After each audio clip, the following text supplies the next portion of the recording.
In my opportunity of speaking to each of you, you each shared with me the role that family played for you, and particularly your fathers.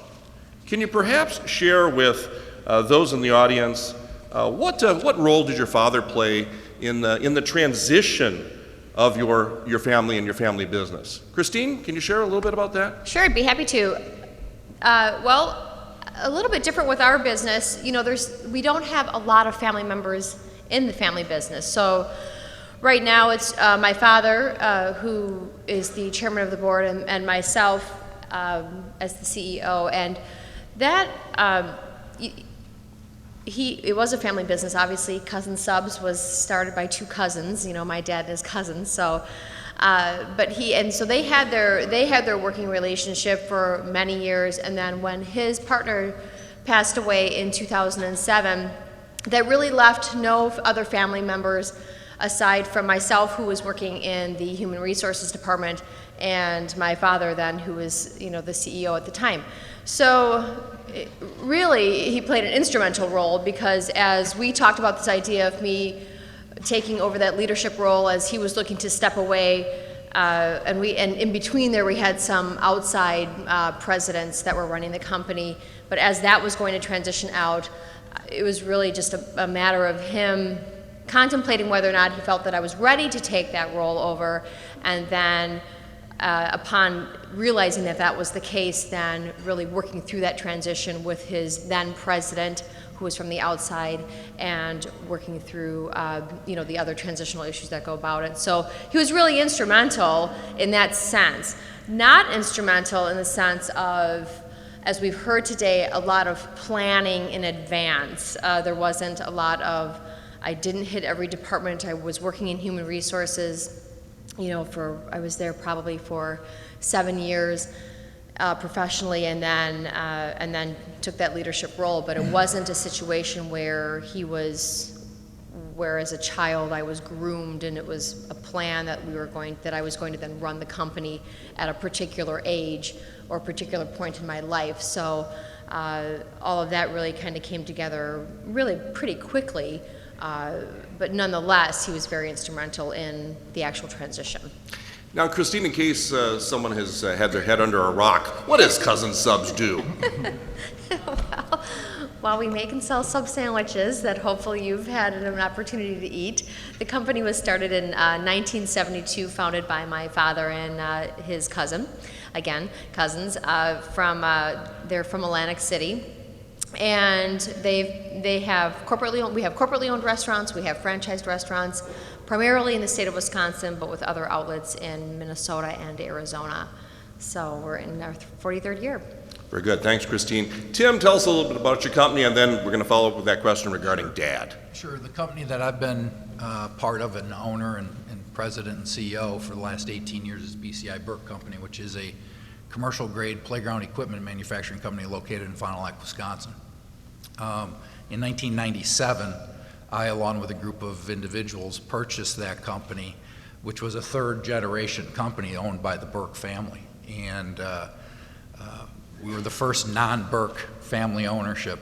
So that transition was very unique. And in December, myself and my business partner actually elected to sell that company.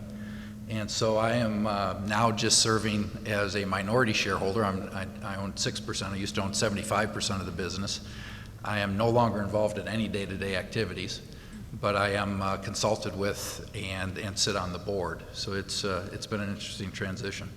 So you're basically done with the company. Thanks for your time, Tim. Appreciate it. Yeah. One could argue that. But Tim, you actually come from a long line of a family business. I do. Can you perhaps share with the fans why you didn't sign on with Ahern? Sure. Well, just as a little background, my father and brothers own and operate JF Ahern Company. So in the construction industry, the gentlemen that were speaking before, I'm sure are very aware. Those are all the little red trucks running around Wisconsin and other states. But that company was started in 1880, so it's fifth generation. My two brothers are the majority shareholders. They have non-Ahern shareholders, but I never wanted to get into the business. It was back when I was in high school, I had aspirations of being a physician. Went through a pre-med program at Notre Dame. Quickly found out that medicine, or more importantly, going on beyond 4 years of school, was not in my gig. So if I was sick of school after 2 years, I was really going to be sick of school after 8 or 9 years. So I decided to get into actually pharmaceuticals. I sold for Pfizer for 9 years, and then my father, who you mentioned about the integral part of this, I'll never forget the day he was proud that I went off and did my own thing when I came home after living with my wife and at the time 2 children away in Michigan and in Indiana. And he got done after the first 7 holes of playing around the golf saying how proud he was of everything. I laid a bomb on him on the 8th tee. I said, I absolutely hate it. I absolutely hate it. I can't do it. I want to own and run a business. And by the 18th hole, the 2 of us had come up with a plan to put a group together to buy and run a business. So it was, he's been instrumental not only in that portion of it, but in a lot of other things in terms of not only the transition, but just the overall how to run the business and do it the right way. Thanks, Tim. Jake, tell us a little bit about the company, and then how did that parental figure play a role for you? Thanks, and good morning. Appreciate the opportunity to be here and be part of the panel here. My name is Jake Hansen. I'm with Jacsten Holdings. We're a Milwaukee-based family investment firm. We make equity investments primarily in manufacturing companies, tend to focus on businesses close to home, so Wisconsin and a little bit in northern Illinois. I started the firm 4 years ago with my dad, Mike, my brother, Stephen, and another father-son team, Joe and JP's Vesper. Prior to that, I was not involved in a family business. I'm a CPA by background. I spent about 8 years in public accounting and investment banking. In terms of the businesses that we focus on, we tend to find ourselves investing in family businesses. So I think my issue or perspective on the issue of transition is one that I'm in a family business myself, so there's transitional aspects there, but also the businesses we are acquiring, generally speaking, are family-held businesses. So we see transition from a buyer's or investor's perspective. Each of the businesses we've invested in since we formed Jacsten was previously a family-held business. And the structure of the company, the involvement of the family after our investment varies in each case. I think one of the things we bring to the table is some flexibility and long-term patient capital that we can work around the needs of the family and structure a kind of unique scenario. In terms of my dad, he's long been a strategic advisor, a mentor to me, even before we formed the business together. It's somewhat interesting. My dad's been a business owner for 30 years. When I was getting out of college and entering the professional world, he was a business owner, and I don't think, in his mind, I know that creating sort of a family business that transcended generations was never really an option for him. He thought that the best thing he could do for his family and to secure the future for his family was to sell the business, so that's what he did. I respected the decision at the time. I certainly do now. With the benefit of hindsight, I think it was a very wise decision. Incidentally, I think the same is true for my partners, Joe and JP's Vesper. Joe was chairman and CEO of a firm here in town called American Appraisal Associates for many, many years. But as I understand it, Joe made it clear to JP as well that he probably wouldn't be working in the family business, and he ought to go develop a career on his own. So I just bring that up not to say that that's the right way or the wrong way. Clearly there are, we've heard a lot today from many very successful businesses that have transcended generation to generation. I just bring it up to suggest that it's important to consider all options. It's important to make a decision that's in the best interest of the family, but as our first panelist talked about too, of the organization as well. So hope I touched enough on my dad there, but he's been... Well, we'll come back to that if you haven't touched on it enough. I promise you that. Norm and Ann, we're going to get you into this, if that's all right with both of you. Absolutely. I won't tell you who said this, but during the prelude to this, with my discussion with the panelists, one of the panelists said, quote, "People are the biggest blessing and the biggest pain." Do you find that? You hear? You're volunteering. I wasn't going to give you up. I was going to throw you under the bus. But do you think that that's the case for most family and closely held businesses, that people are just terrific and also a problem? I think that that's true, and that's true of most things in life.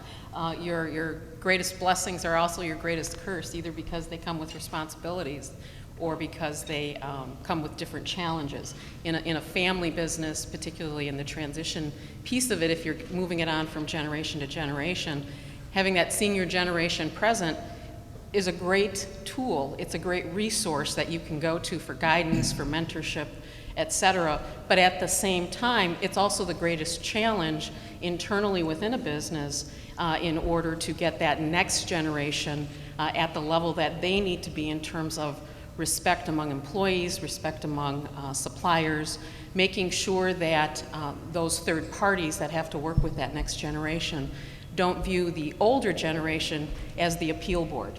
So it's a great tool, it's a great resource for carrying forward the vision, but it's also a challenge. Norm, did you want in on this? Yeah, a couple of quick comments. And I think statistically, and I may be a little off on this, but third generation businesses account for about 3% of what was started as a first generation business. I may be off a little bit on that, but kind of gives you a sense of what the odds are to go from first to third. A lot can happen that could obviously derail the process. The thing that I see a lot of, and the point of contact I have with a lot of the clients I have is typically first generation or second, and the communication of the dialogue is absolutely critical, and I call it respectful dialogue, respectful communication. I don't want to talk about old school versus new school, but the typical first generation owner, and I say typical, I'm careful with that, but somebody that probably came off the shop floor or came out of the yard or something like that, kind of the business grew up around them, and suddenly they've got a real business on their hand. It wasn't something that just supplied a wage and put food on the table. The next step at that point is boy, I've got a set of employees, 5, 10, 15, 20, 30 employees. Now I suddenly can't get my arms around the business by myself anymore. Now I have to hire somebody. And who do I hire? What do I do? How do I manage them? That type of thing. Geez, I actually have to interact with that person. I have to delegate. I can't do it all myself. That's kind of a first step transition that a lot of businesses will struggle with. In this room we probably have a combination of that 5, 10, $15 million business. We have a combination of businesses that are 40, 50, 70, 100 million. That first generation, they have to kind of fight through that because they don't know how to manage. And people, I would say, business would be easy if we didn't have to deal with people. But it is so true. But if you can get it done right, it can be a real blessing. So my comments on that. To our panelists, as you transition to a family business, do you think it's wise to get some experience outside the family business first? I think it's mandatory.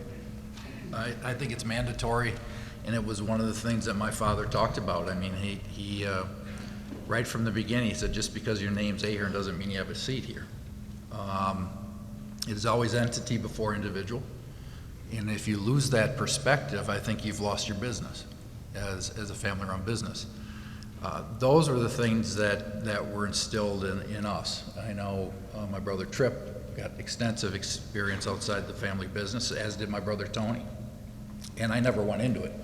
But I got just an incredible experience with Pfizer.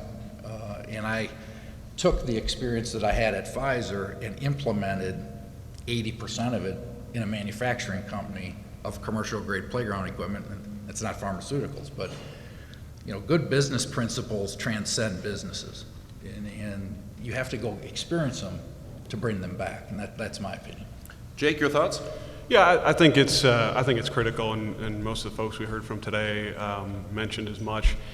In the businesses that we're looking at investing in or acquiring, we generally see it as well. Either it's an implicit understanding that a few years outside the business are needed, or there might be an explicit requirement, as some folks on the previous panel mentioned. But either way, I think it's important. I think the credibility factor in an organization, when you have the same last name as somebody, and I say this as somebody who's part of a family business, it can be a higher hurdle to clear. Fair or unfair, we know the saying, perception is often reality.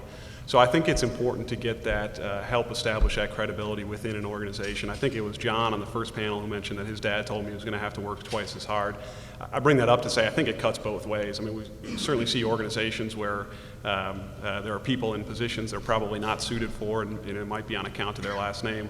We also see situations where family members are held to a higher standard. I think it's important to, if you're going to try and instill a culture of accountability and excellence in an organization, it's important to have an equal playing field and criteria by which all people are evaluated, whether it's family or non-family. The one other benefit to it, I think, and this kind of was alluded to on a few of the panels, is that sometimes, not always, but sometimes family businesses can get a little bit insulated in terms of their decision-making process, leadership teams, all that sort of stuff. I think outside perspective is certainly very healthy for an organization.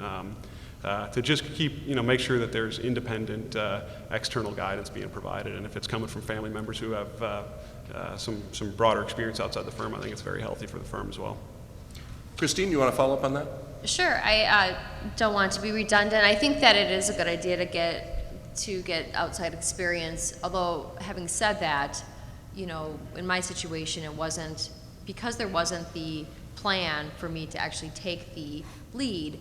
I actually just went out on my own and did my own thing after high school. And I mean, I have completely non-business degrees, and really thought I was going to take a different course in life.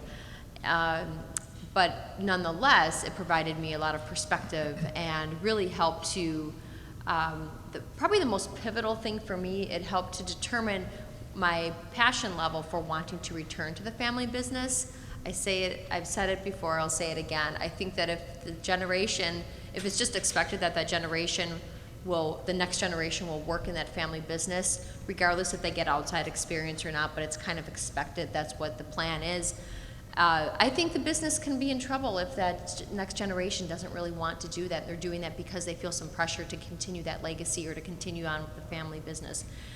So stepping away, I think, allows people an opportunity to breathe a little bit and make sure that that's what they want to do, because I think, again, if you don't really want to do that, your business could suffer as a result of that. So for me, it was when the opportunity was presented to step back into the company, I thought, this is a good time, and this is something that I really want to do. And a follow-up to that, if I'm not mistaken, Christine, you have a brother, correct? I have a brother. He's a franchise owner of 3 restaurants in the Milwaukee area. He has grown up with cousins, so he worked in the restaurants, and he continues to work in the restaurants just as a business owner today. So other than that, my husband does work at our support center as well, and we still love each other and we still get along. So you can make that work if you when you work with your spouse. And if he were here, he'd say the same thing. He would definitely say Yes. the same thing. I'm sure of it. Yes. Great. But really, other than that, then there's just my father, who will always have an office, but is, part to no time. Good. Tim, I believe in my conversation with you, you shared with me a very touching story. You had a sick child. Yeah. And that sick child actually played a tremendous role in the decision that you had in terms of the family. Are you willing to share that story with us? I might get emotional, but yeah. Okay. My wife and I, my wife Rose is here. My son Owen, we have 5 boys, and 2 in college. One just graduated undergrad degree from Wisconsin in accounting, and is getting his master's. And we have another boy at Madison as well, and then 3 high schoolers, of which 2 are twins. And our son Owen, right before his 9th birthday, came down with non-Hodgkin's T-cell lymphoma. And he battled that. We battled it as a family for nearly 4 years. And for those of you in the room, which there are several that I know quite well, and they know our family quite well, is the thing with Ahern's is we're not real patient, but we're hardworking, we drive hard, and we are passionate about what we do. So I was very passionate about building the business, and I had gotten, I would say, a little out of balance would be a fair statement, that the business was coming before the family.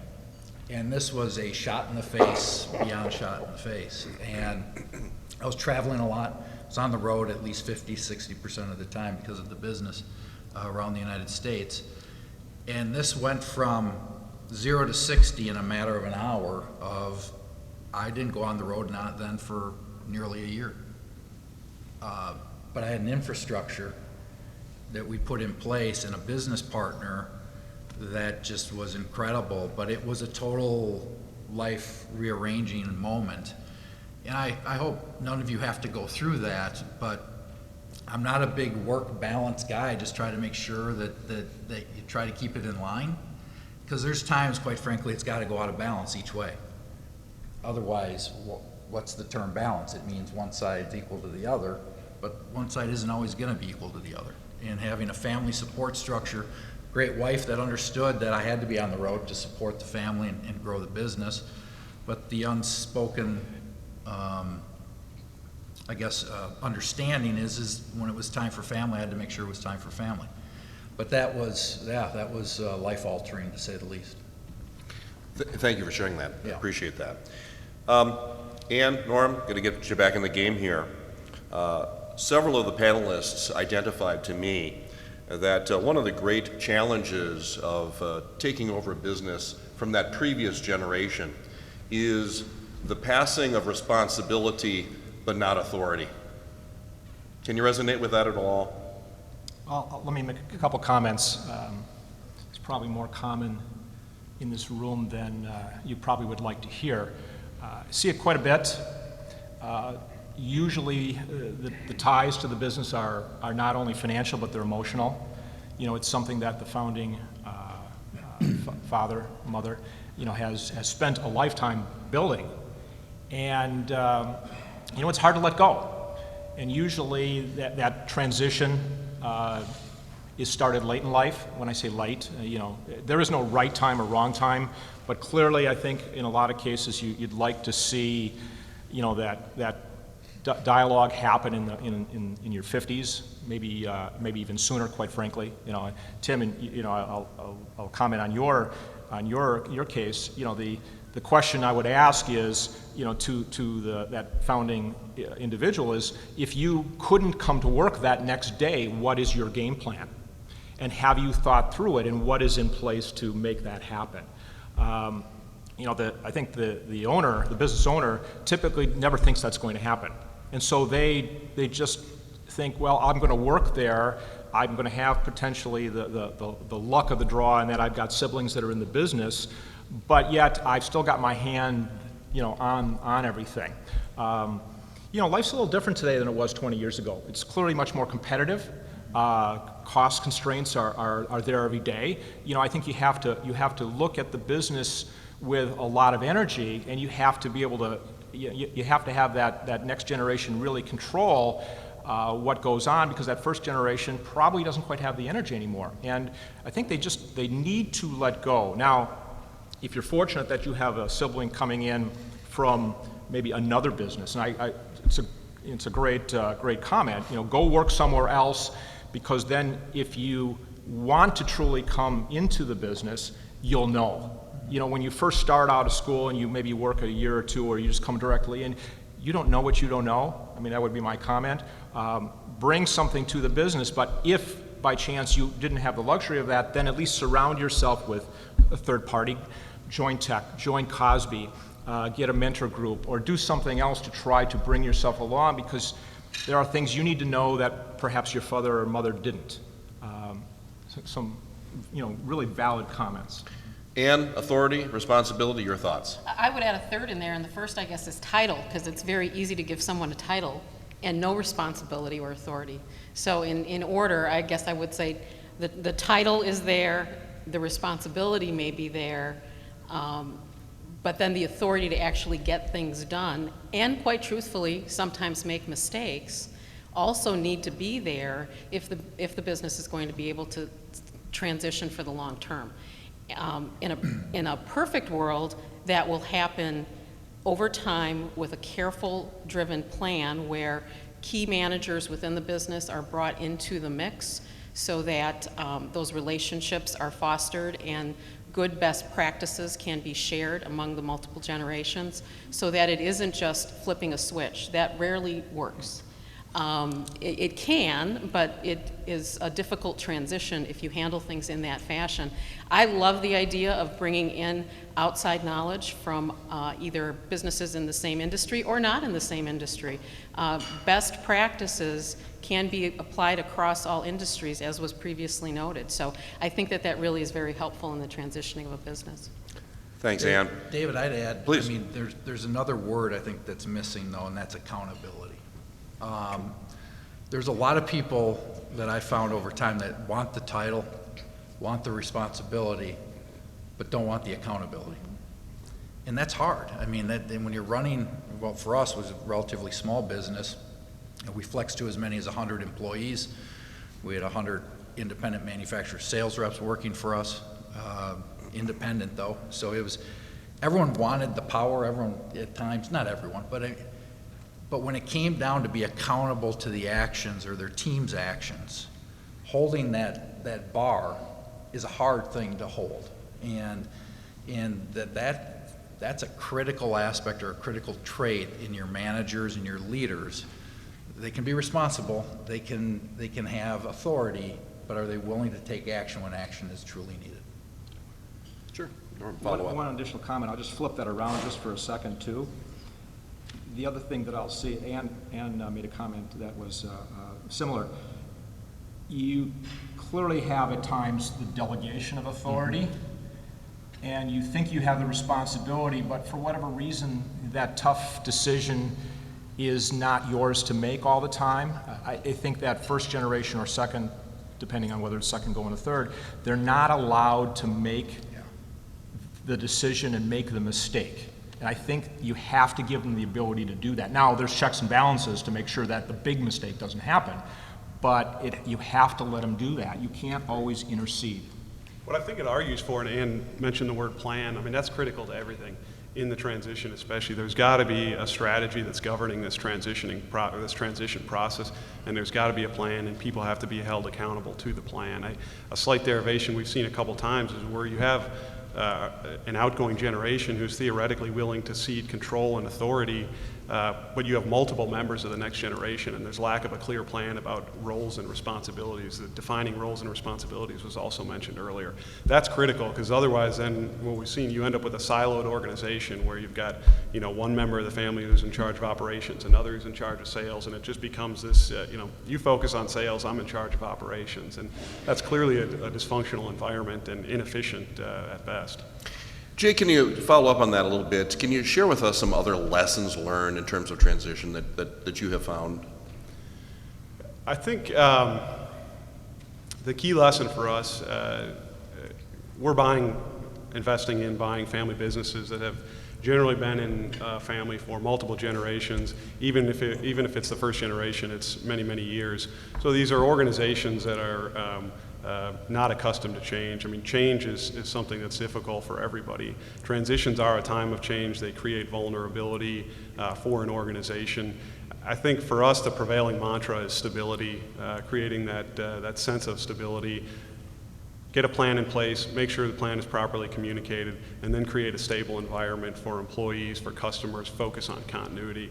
At least in our world, when we talk about transactions, there's a lot of articles written about how the first 100 days after a new leader takes control or after an ownership change are really critical to affecting change within an organization. We take a pretty skeptical view of that argument, I think. Certainly we're going to go through a strategic planning process, understand where this business is, where can it be in 3 to 5 years. But in the near term, employees, customers, the organization needs to know that there's stability is kind of the prevailing mantra.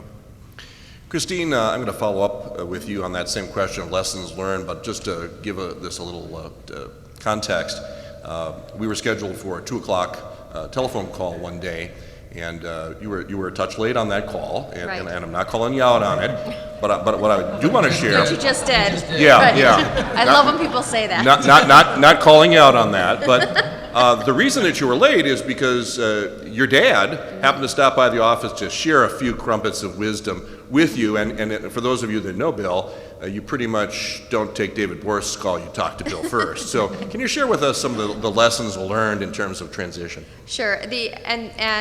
Much to actually my surprise, when the leadership role was transitioned to me, my dad really did let go of the reins pretty easily, and I think maybe it was just, it was a tumultuous time for the brand back in 2008. Lots of things are happening. Exiting outside leadership, rebuilding trust, trying to rebuild culture, dealing with the estate of my dad's deceased partner, lots of stuff. So I think he was probably just so pleased that there was somebody in the role that he could just trust, not who was perfect, and certainly somebody who was going to make a lot of mistakes, but at least somebody that there was that foundation of trust where then he felt, all right, I can relax a little bit on that. But with that transition, I think one of the big things is he still has a voice, he still is heard, and I respect him, as does my leadership team, where we're not too big to listen to what his ideas are and his thoughts. If he wants to have a meeting with my leadership team and myself, that's fine. I don't get caught up in titles and hierarchies, and nor does my team. And they respect him and know him well enough to understand that if he has something to say, he'll say it. And he's also very reasonable. So sometimes I think it's a matter of just giving that first generation the respect and listening to them and appreciating that they have wisdom and those years of experience. But then also being able to have a conversation with that first generation to explain, well, this is why we're making change. This is why, because businesses is different now.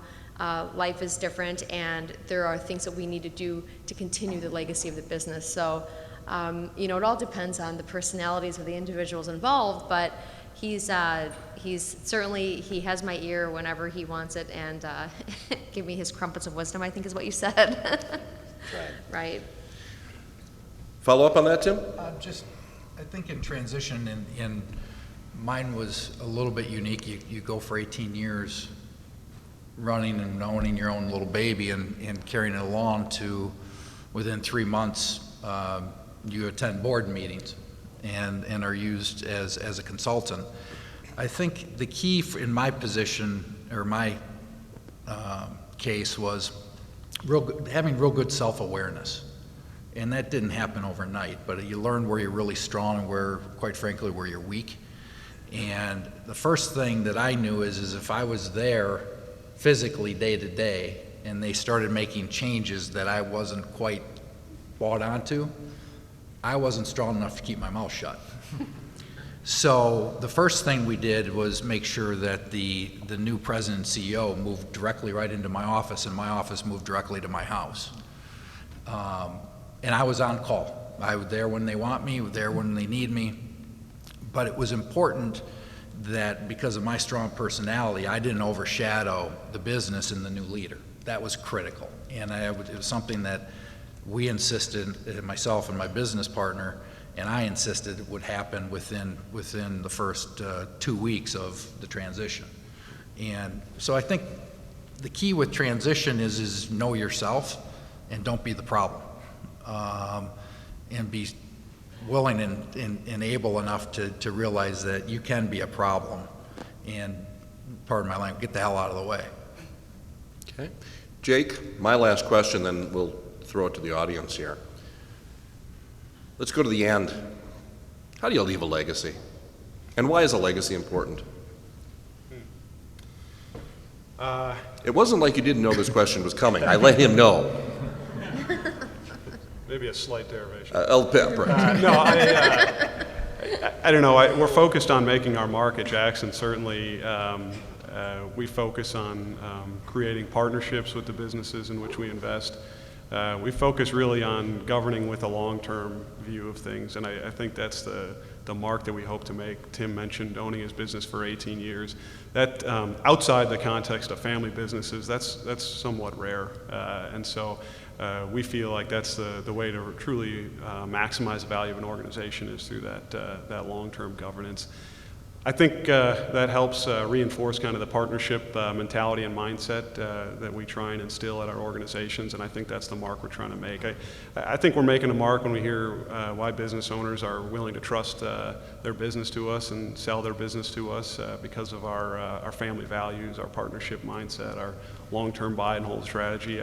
I think we're making the market at the companies themselves. I mean, we're in manufacturing. Safety is the number one strategic pillar everywhere, and we're seeing steady improvement there and steady improvement in our cultures through our culture survey. So I think that's why I think we're making our mark, and I think that's how we're doing it. In terms of why it's important, we happen to think this is a good way of going about doing business, and so maybe I don't have enough gray hair, even though I'm getting a fair amount of it, but maybe I don't have enough gray hair to give you a more philosophical answer than that. But I think we're making our mark. We're certainly focused on it day to day, and I think it's going all right. Christine, legacy, is it important? It is important, but it doesn't mean doing business the same way as it's been done. So for us, I mentioned earlier, we're in our 43rd year, and we're very proud of that. But with that comes a lot of legacy issues and a lot of just, tired assets and people that maybe think differently or don't want to change with the times. So my philosophy on that is if you want to continue that legacy, you have to really build that second foundation that meets the needs for today's consumers, in our case, meets the needs for today's workforce, and which means sometimes peeling that onion and looking at all aspects of the business, even the sacred cows, and thinking, well, how can we do things differently, and does it make sense for the brand today, even though it made sense for the brand for the last 40 years. So that has meant for us tough challenges. It has meant closing some restaurants, so we're kind of the antithesis of taking it and, have immediate growth from that second generation. But my team and I are really focusing on the long term. So we're willing to shy away from short-term shallow successes in exchange for long-term gain in market share and value in the company. And my team and I are all on the same page about that. We're willing to roll up our sleeves and get that done because we believe that that's what's going to be necessary to leave that second leg, to continue the legacy, but really with the second foundation that could look very different than it did 40 years ago. Okay. Tim? Legacy to me is how do you impact others? It may not be did the business grow X times while you were there, but the legacy that was important to me was that the people felt valued, that they feel they have an impact to the well-being of the company. They like getting up to work every day. They're happy to go home to their spouses and their kids. For us, it was kind of unique. When you make commercial grade playground equipment and you have half your employees bring their kids in to test the equipment, that helps drive a little bit of that. But I think it's also, part of my legacy being there, if you'd ask the employees, is he was really tough, but he was really fair. And he communicated both good and bad, maybe over-communicated at times. But the legacy is how do people matter? And because although I did say they were the greatest blessing, but they could be the greatest curse, the blessings outweigh the curse at any given time. It's just what are you going through at a given moment? And if you get so full of yourself as a business owner saying that it's through you that's being done, I think you've lost guidance. I think you've lost your compass. For me, it was always what could I get done through others that I measured myself at, which means it gave others opportunity. And that's the legacy that I feel I've left there. Thank you. And last words. I think that the one takeaway from all of the discussion today is that there really isn't one right answer for every family business. We've seen different business owners say, well, we're consensus builders, we make decisions as a group, whereas others have said, I'm the leader, I have to be willing to take those risks and those chances and make those hard calls. Both of those can be the right answer. The key is, as a family, as a business, have you defined the method that you want to manage your business? Have you defined the roles that everyone is going to play? Have you established that accountability in those roles and then move it forward in a collaborative way? Norm? The legacy question is kind of an interesting one. I'll just make a quick comment on that. I think the generations, whether it be first, second, third, have to ask themselves, what do they want the business to look like in 5 or 10 years? And agree to a certain extent on what that is. Doesn't mean you don't need to change as you move forward, because obviously that snapshot 5 years out is not necessarily what's going to happen. If the second generation or third generation is engaged and clearly wants to be there, there has to be some uniformity in view and vision. So, I mean, that's a takeaway. I would suggest that that is an open conversation. I would suggest that's something that is talked about, you know, whether it be the family discussion, the board meeting, the conversation over a beer, whatever it happens to be, because I think that is, in some cases, it's not something that's spoken as often as it should be. So that would be my comment. All right, let's throw it to you folks. Are there questions out there that you'd like our panelists to answer? It appears everyone wants to get out of here in time so that you can get to Cousins Subs for lunch. Yes, there's a question over there.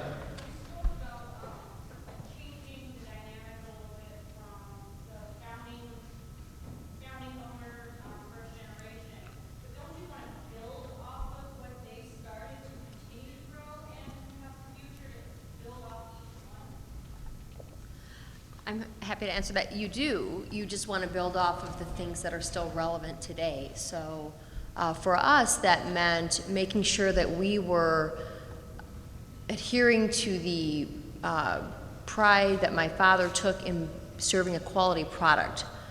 But at the same time, it meant remodeling stores that were 30 years old. And at the same time, it meant making sure that the leadership team that was in place could be the leadership team that's in place for the future. So you definitely don't, and I certainly wouldn't suggest that everything must go.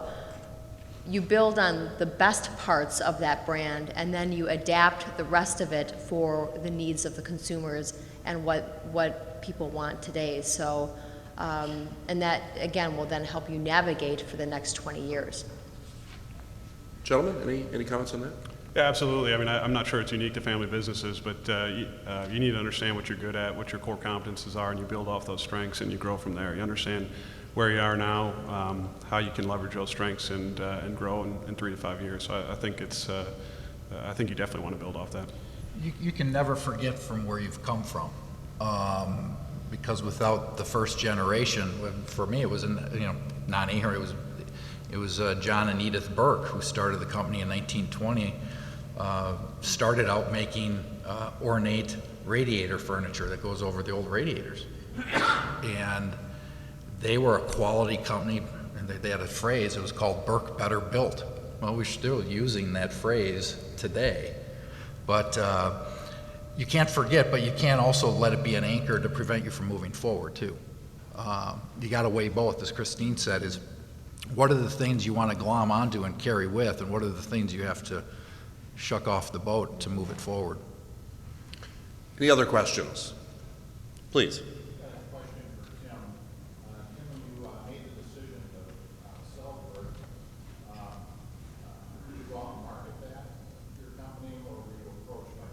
Great question. The question was, did I market the company? I did not market the company. I will give a plug. The investment bank side of Cleary Gold did a hell of a job marketing it for me and for my business partner, Mark. But it was an interesting thing. I mean, we had a dynamic of, to make the decision, we have 5 boys. Do we hold on and see if the boys were interested? Do you sell it to a strategic buyer? Or do you put it to a financial or private equity firm? And we decided, they took us through a hell of a process that was to learn more about ourselves than anything else. And it ended up being, I guess, what you'd call an auction to a certain degree, where it went out to nearly 300 private equity firms, of which 100 of them had an indication of interest. Of 20 said they wanted to really pursue it, of which we picked 9 to interview, of which we have 4 offers, which we picked 1.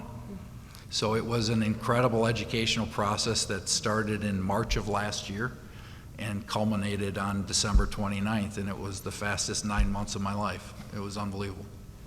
I think helluva is a business term that they learned at Notre Dame. Question way in the back.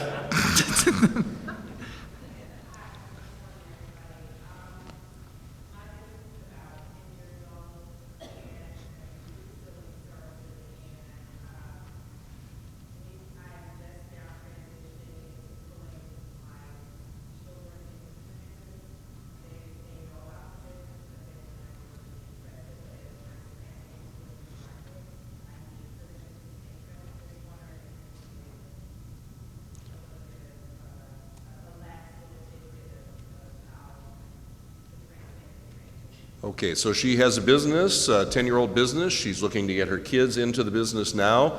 Ma'am, I think the light might be glaring me, but your kids must be like 10 and 12. But in any event, she's looking to get the children into the business. How does she go about doing that? Well, my son just turned 2 in February, so he had his first sub the other day. He was thrilled about that, and I've got another one on the way, so I will defer to somebody else with more experience in that area. Our oldest boys, my oldest son, Brendan, accounting major, just finished, and will have a master's in accounting. When we told our boys about our decision to sell the business, I had a real concern that they were going to be unhappy with the decision. And the 2 older ones actually said, "Oh God, thank you." And here's why. I mean, I think it was said earlier by Rick, and Milwaukee's a small town. Well, hell, you try to live in Fond du Lac. I mean, that's a small town. Here you got a 22-year-old young male who says, "I'm not coming back to Fond du Lac right away." So we always encourage it. We were open about the business. But I think as a father of 5, I think my only recommendation would be is they need to want to be there. They need to show, it's great that you're open to it, but are they wanting to come in? And because the worst thing I think you could do is force something that isn't meant to be. But it's also another thing to put it up on the table, so maybe you'll kindle a fire that could just go like that too.